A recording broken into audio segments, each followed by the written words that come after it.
चलिए तो अब हम लोग का टॉपिक स्टार्ट होता है कि चार्ज पार्टिकल को हम लोग मैग्नेटिक फील्ड वाले जगह में डालते हैं। उसका मोशन जो है वो वायर वाले केस में देखे थे कि वायर वाले केस की तरफ वायर की तरफ वो अट्रैक्ट होते हैं। तो इस टाइप का उसका मोशन होता है। क्या होता है उस मोशन में हम लोग इसके बारे में भी देखने वाले हैं। तो चलिए हम लोग लिखते हैं motion of charge particle, motion of charged particle in a region of magnetic field, region of magnetic field। ठीक है, तो इसको हम लोग अभी देखेंगे। ठीक है,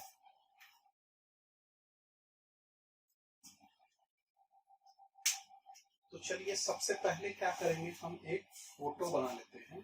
फोटो से ज्यादा अच्छा से समझ में आएगा।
ये आपका एक सर्किल हो गया। सर्किल में ये चार्ज पार्टिकल का वेलोसिटी हो गया और ये इसका फोर्स हो गया।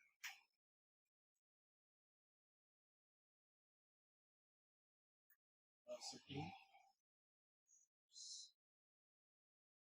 Velocity force, velocity force.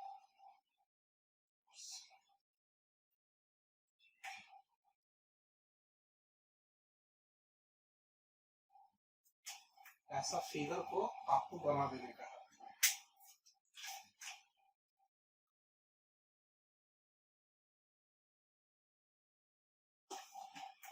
चलिए तो हम समझते हैं कि क्या हो रहा है इस फिगर में। देखिए क्या कर रहे हैं, एक चार्ज पार्टिकल को कुछ वेलोसिटी दे रहे हैं और उस वेलोसिटी से क्या हो रहा है, वो चार्ज पार्टिकल रोटेट होने लगता है।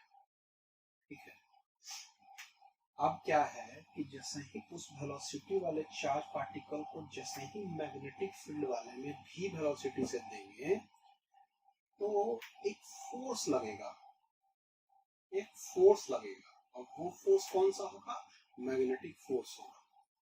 वो मैग्नेटिक फोर्स क्या करेगा, इसको गोल गोल घुमाएगा। ठीक है, हम और समझेंगे कि क्या होता है, ये क्रॉस क्या होता है, डॉट क्या होता है, समझेंगे। अभी कुछ पॉइंट पहले लिख लिया जाए, ये सब लिखने से पहले।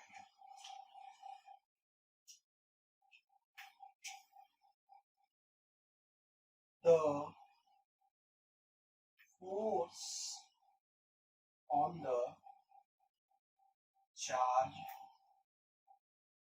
particle is perpendicular to the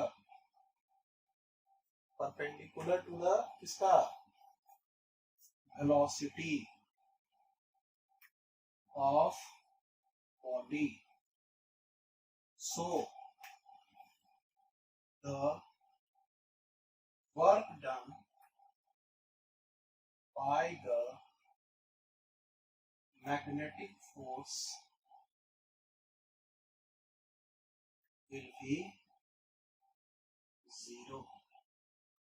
ठीक है, कहना क्या चाहता है ये कि यदि आप क्या कीजिएगा कि किसी पार्टिकल पे फोर्स जो लग रहा है वो परपेंडिकुलर लग रहा है उसके वेलोसिटी से, तो वो उस पे कोई भी वर्क नहीं करेगा।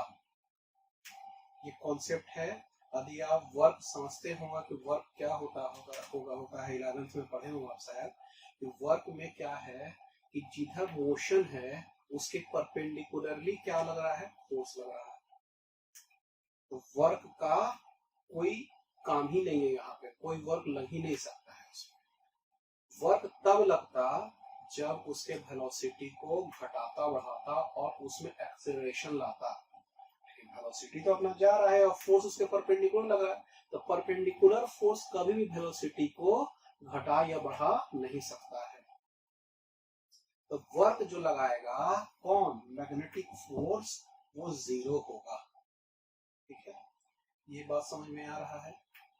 ठीक है, यहाँ तक लिखिए पहले। चलिए, तो अब क्या है कि यहाँ पे हम लोग ये समझ में आ रहा है कि वर्क इस पे नहीं लग रहा है। सो the force on the charge, so the velocity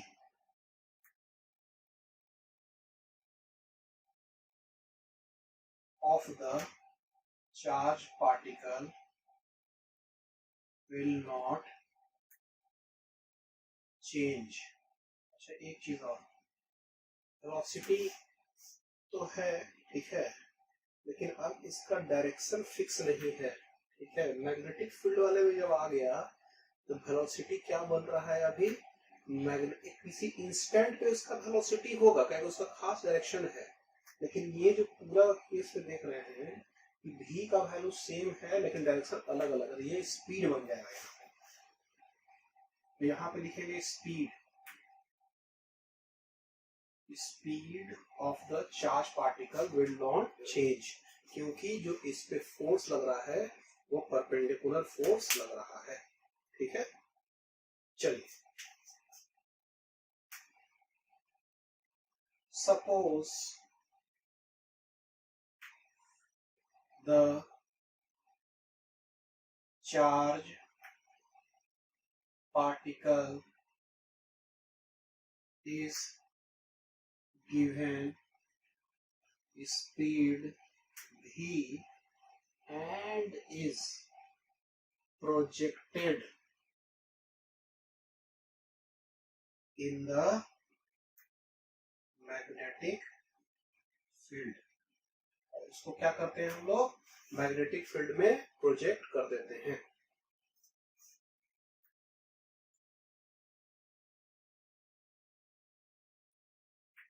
when projected in magnetic field, magnetic force acts on the charge q। ये चार्ज क्या है इसका, q है। ठीक है, here the magnetic field is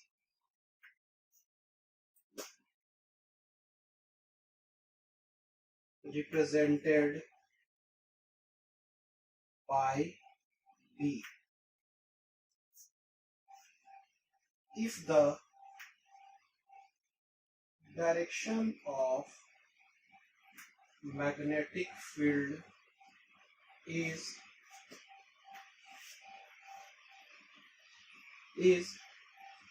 downward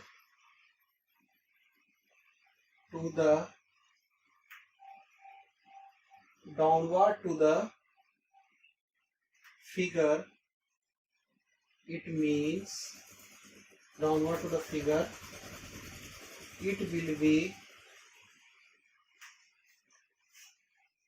shown by cross, or if upward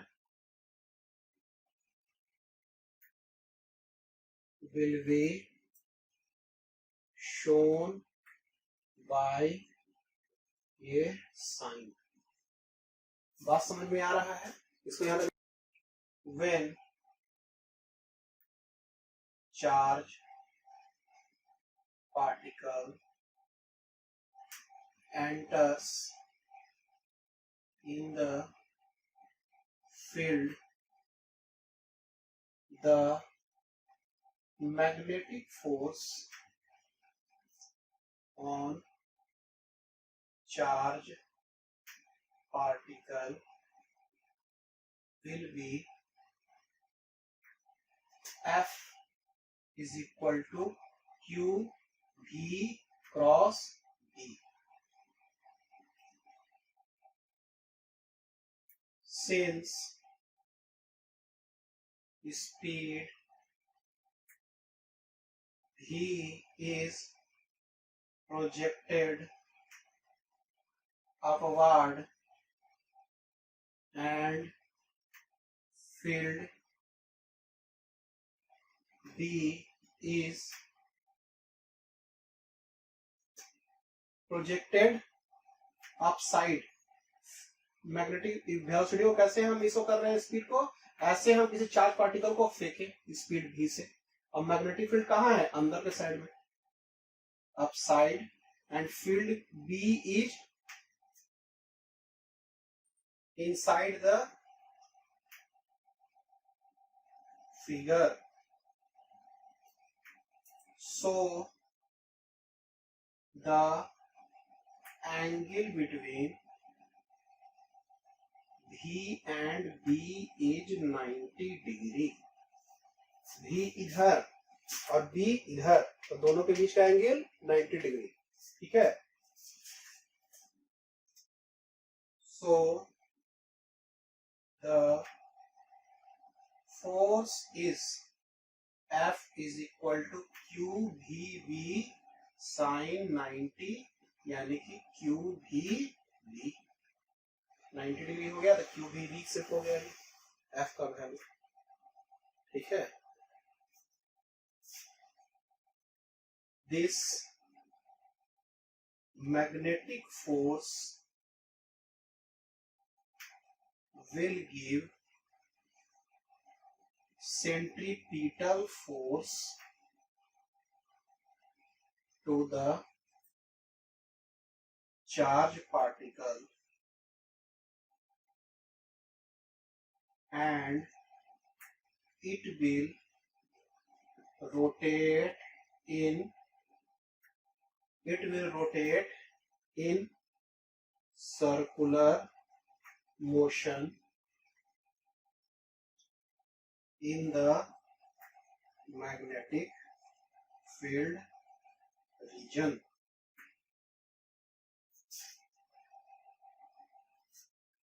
The direction of, इसको लिखिए फिर समझाते हैं. The direction of centripetal force is towards the center of the circle. देखिए क्या कह रहे हैं हम कि जब इसको वेलोसिटी भी दिया गया, मैग्नेटिक फील्ड अंदर है, भी इधर दिया गया और बी अंदर है, तो उस पे जो फोर्स लगेगा, ये इससे समझते हैं, बी ऊपर है और बी अंदर है ऐसे, तो बी से बी की तरफ करेंगे, अंगूठा किधर बता रहा है, इधर साइड में, तो ये जो फोर्स है उसका डायरेक्शन इधर आ रहा है.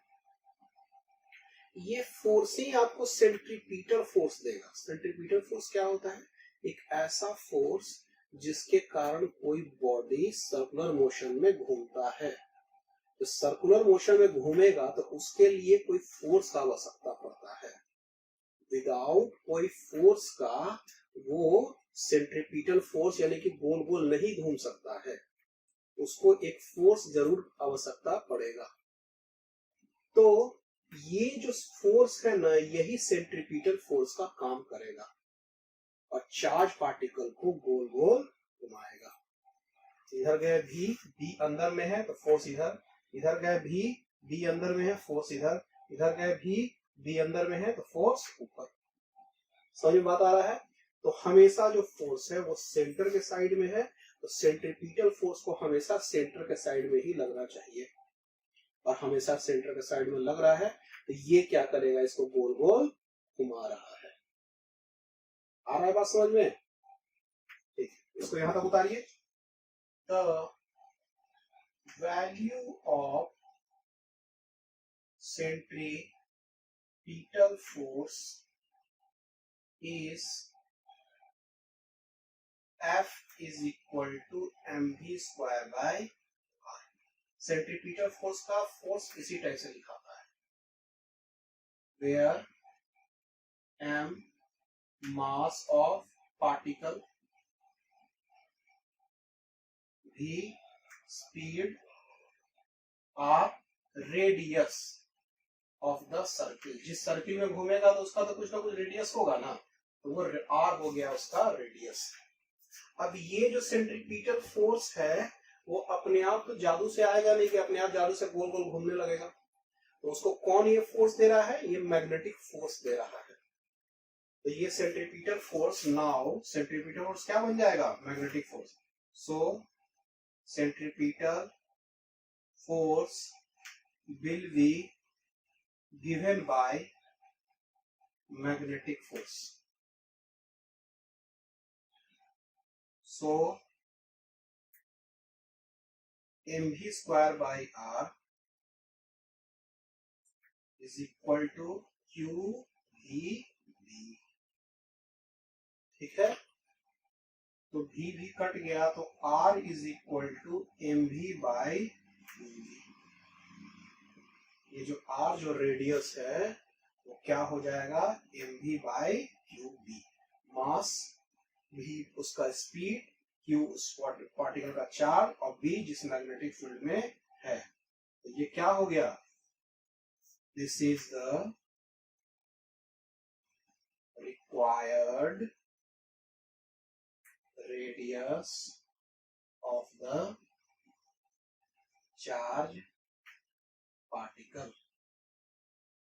ठीक है, ये हम रेडियस निकाल लिए, जिस रेडियस में वो गोल गोल घूमेगा उस रेडियस का वैल्यू हम निकाल लिए। ठीक है, यहां तक इसको अब लिखते हैं, the time for one complete circle is T. ये सी है, ठीक है, सी है, ये टी। तो हम लोग लिखते हैं एक चक्कर लगाने का ये टाइम बता रहे हैं। ठीक है, circle T called as time period. ये टाइम पीरियड इसका, टाइम पीरियड टी। ठीक है, तो हमको पता है जो वेलोसिटी जो होगा, v यानी स्पीड जो होगा, वो डिस्टेंस बाय टाइम होता है। तो स्पीड जो आपका है, स्पीड लिख देते हैं, v है आपका स्पीड। डिस्टेंस जो है, टाइम आपको निकालना है एक चक्कर का ना, तो डिस्टेंस भी आपको एक ही चक्कर का लिखना पड़ेगा। तो एक चक्कर में टोटल कितना डिस्टेंस कवर करेगा, 2 पाई इंटू आर, सरकमफ्रेंस ही कवर करेगा एक चक्कर में, और उसका टाइम हो जाएगा टी। तो टी का वैल्यू हो जाएगा 2 पाई आर बाई वी। बात समझ में आ रहा है? तो टी का जो वैल्यू हो गया 2 पाई आर, और v का जो वैल्यू जो लिखेंगे, देखिए r इज इक्वल टू क्या था, mv बाई qv था। तो v का वैल्यू क्या हो जाएगा, इसको v का वैल्यू लिखे चाहे कोई ना लिखिए, 2 पाई है ना, r का वैल्यू लिख लीजिए mv बाई qv, और ये v जो नीचे था उसको मल्टीप्लाई कर दीजिए, तो v भी कट गया, तो क्या बच गया, 2 पाई m बाई qv, यानी time for one complete circle t is equal to 2 pi m by Q B. समझ में बात आ रहा है? ये टाइम भी निकाल लिए हम लोग, ठीक है, कि एक चक्कर लगाने में जो टाइम लगा उसको हम लोग 2 pi m by Q B निकाल लिए, ठीक है। चलिए इसको लिखिए, फिर मिटाएंगे।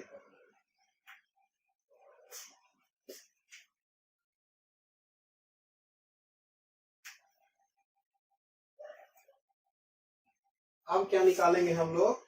फ्रीक्वेंसी। क्या निकालते हैं हम लोग? फ्रीक्वेंसी। फ्रीक्वेंसी को हम लोग ऐसे टेढ़ा वाला v से डिनोट करते हैं। ये होता है 1 by time period. Time period बड़ा t, यानी frequency is equal to 1 by t।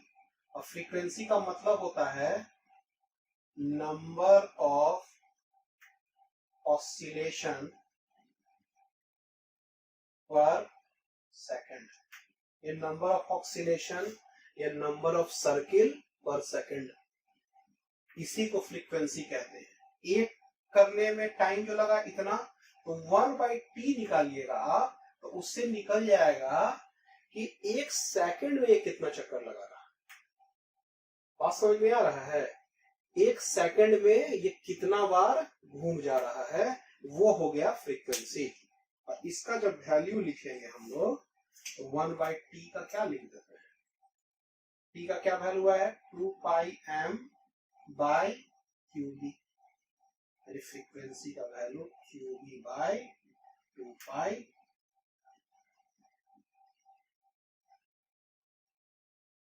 ठीक है,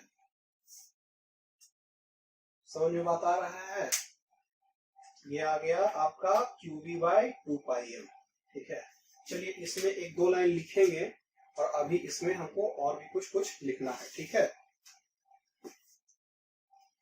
इसको हम खाली इतना कहते हैं, इसको हम लोग साइक्लोट्रॉन फ्रीक्वेंसी भी कहते हैं, इसको याद रखिएगा। Cyclotron frequency. ठीक है, चलिए इसको उतारिए।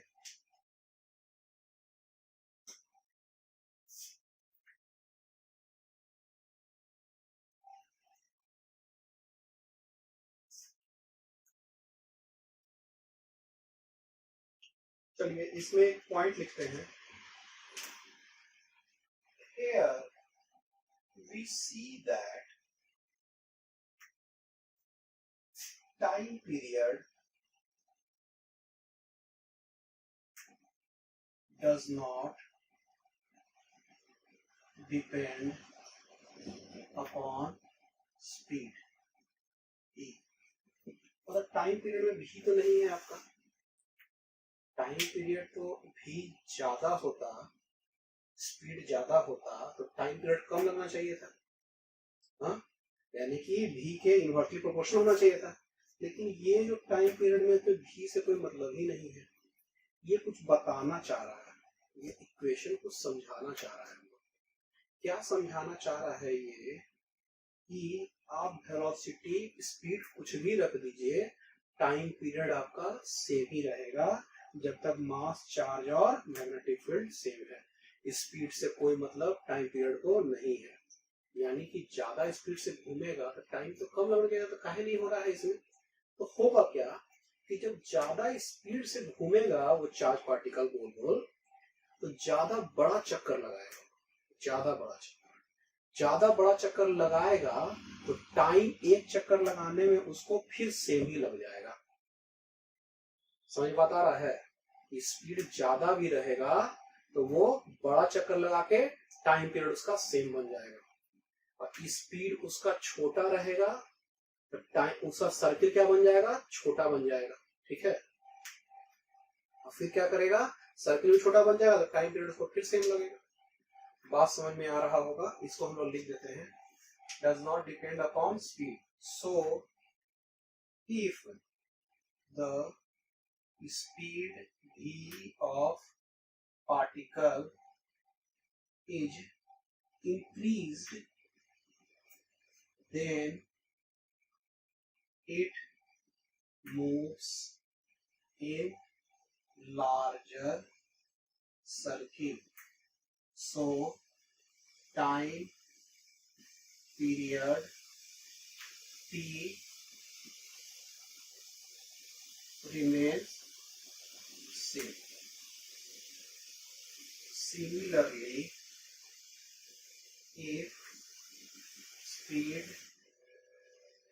v is decreased, then circle becomes smaller, so time period again remains same. समझ में बात आ रहा है? चलिए इसको उतारा जाए, और इसमें भी कुछ थ्योरी बचा हुआ है, उसको अभी हम लोग और दिखाएंगे, ठीक है। इसमें एक पॉइंट और नोट कर लीजिएगा, here the speed v of the particle is perpendicular to the क्या मैग्नेटिक फील्ड शुड बी यहाँ लिख देंगे, उसको रहना चाहिए। तब रासायनिक केस लिए हैं ये, तब में ऐसा इक्वेशन आया है, तो हम लोग लिख देते हैं कि इसमें जो भी होना चाहिए वो परपेंडिकुलर होना चाहिए। इसमें तो भी नहीं है, मतलब भी इसमें रहेगा, उसको हम लोग क्या करेंगे, भी परपेंडिकुलर रहेगा। जैसे r equal to M V by Q भी था ना, तो उसमें भी परपेंडिकुलर होना चाहिए। So r is equal to M भी परपेंडिकुलर और क्यू बी, ऐसे, ठीक है। खाली परपेंडिकुलर का साइन आएगा, M V by Q B ये हो जाएगा, ठीक है। तो भी हमेशा परपेंडिकुलर होना चाहिए, ठीक है। चलिए, भी जब परपेंडिकुलर नहीं होगा तब का केस के बारे में अभी हम लोग देखने वाले हैं।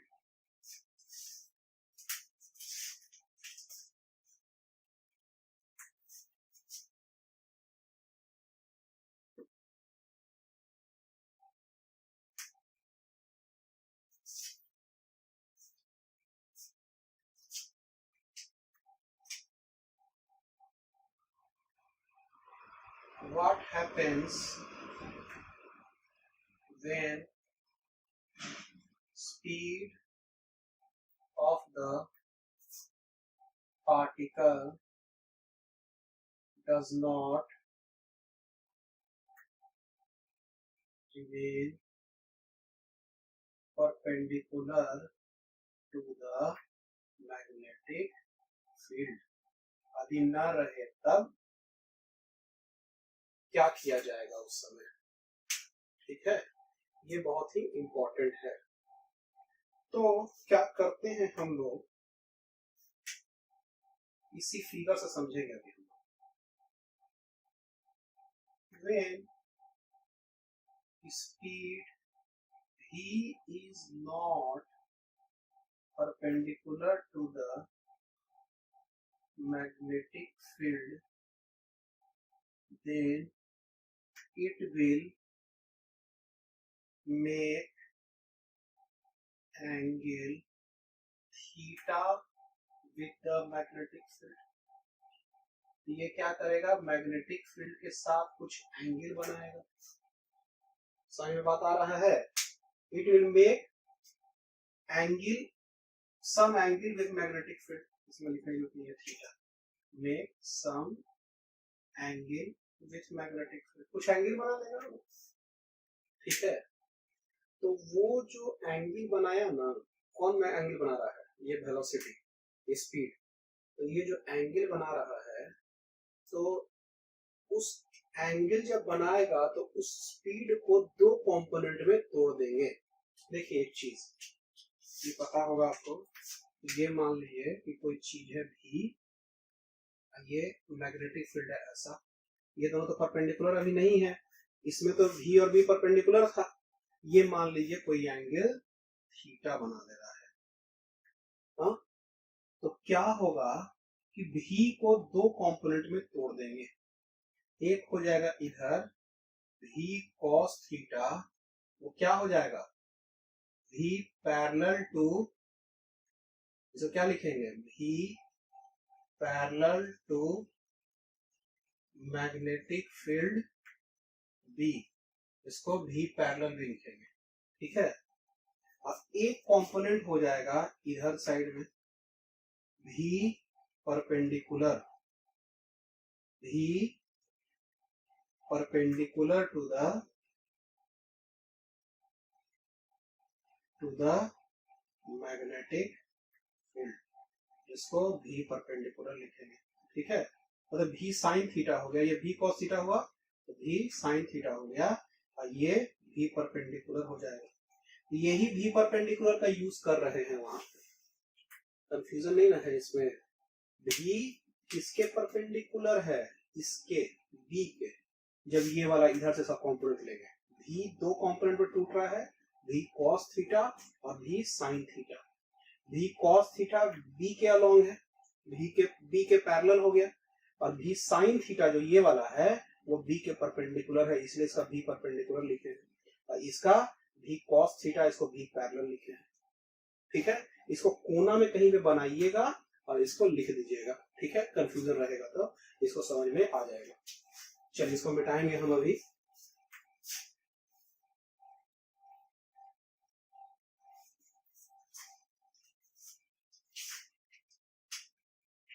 So we will break the speed v in two component, one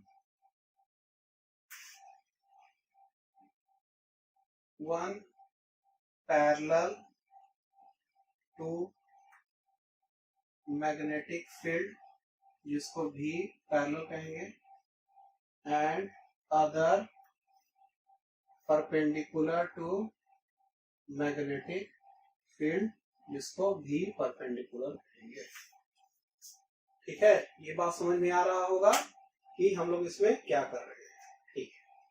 चलिए, v पैरेलल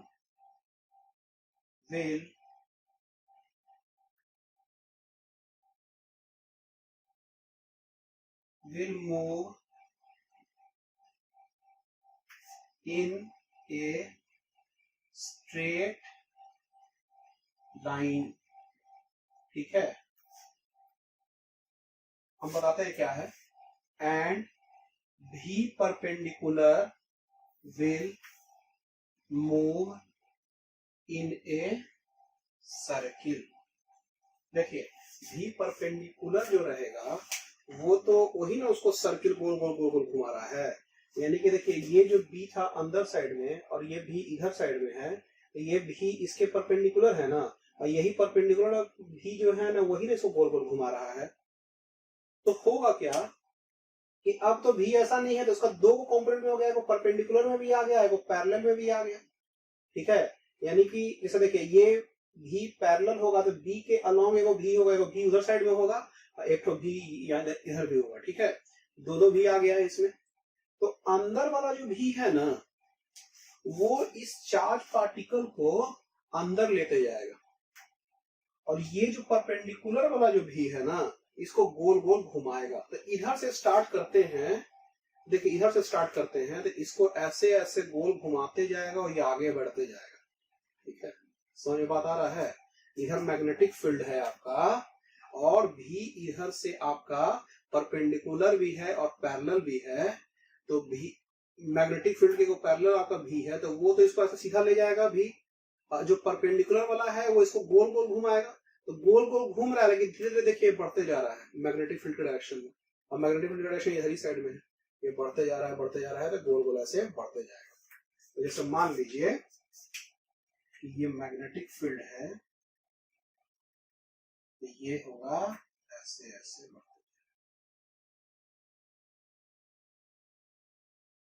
समझ में बात आ रहा है? सो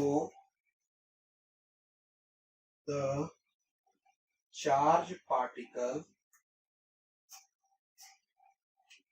will move in a helical path as shown in figure। ठीक है। अच्छा, इधर का वेलोसिटी क्या है?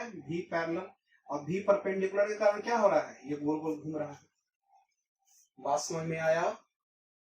अभी समझ में आ गया तो इसको उतार लिया जाए। ठीक है, अब हम आगे एक क्वेश्चन लिखवाने वाले हैं। ठीक है, क्वेश्चन लिखते हैं हम लोग। ए particle having a charge of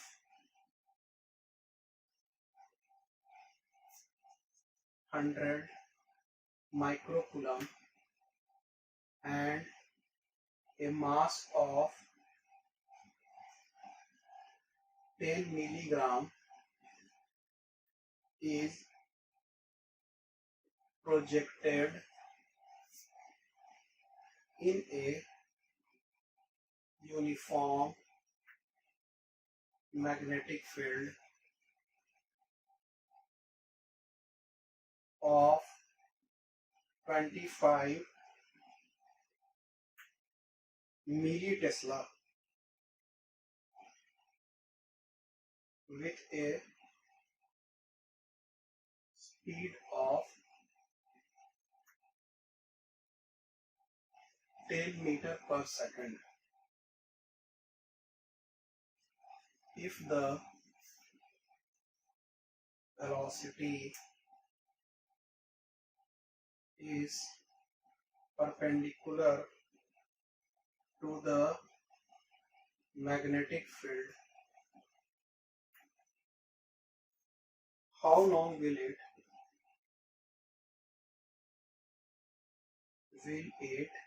take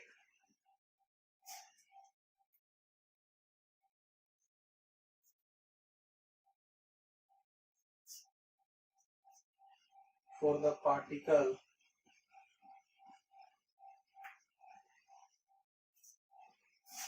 to come back to its original position for the first time after being projected? For the first time after being projected.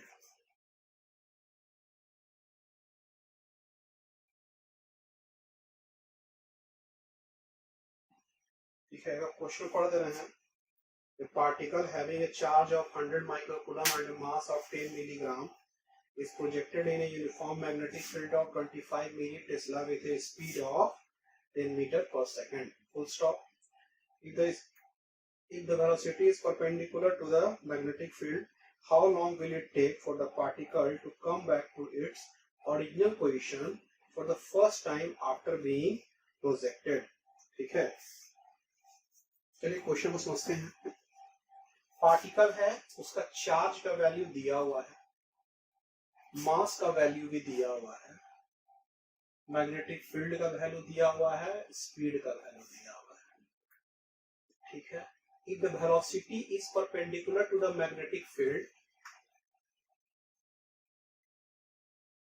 how long will it take for the particle to come back to its original position for the first time after being projected? ठीक है, तो उस particle को original position पे first time आने में कितना time लगेगा? How long will it take, यही ना पूछ रहा है। तो ये बेसिकली टाइम पीरियड ही पूछ रहा है।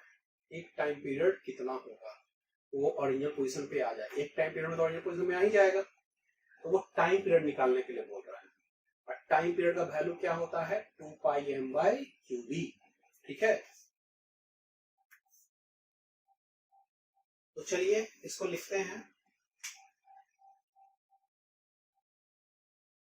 टाइम पीरियड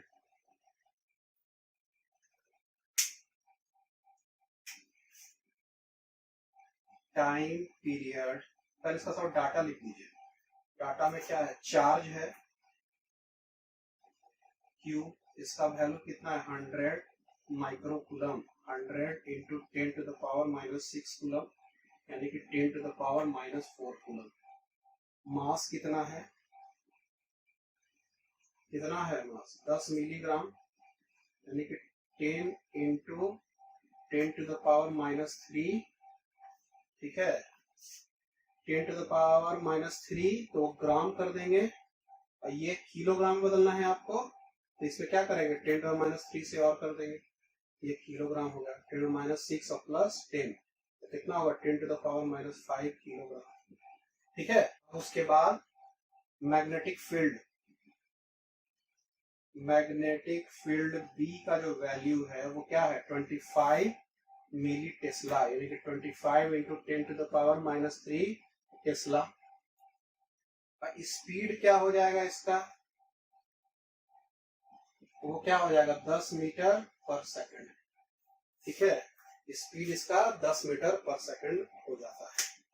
तो चलिए हम फॉर्मूला इसका लिखेंगे टाइम पीरियड का, time period T is equal to 2 pi m by QB, 2 pi mass का वैल्यू,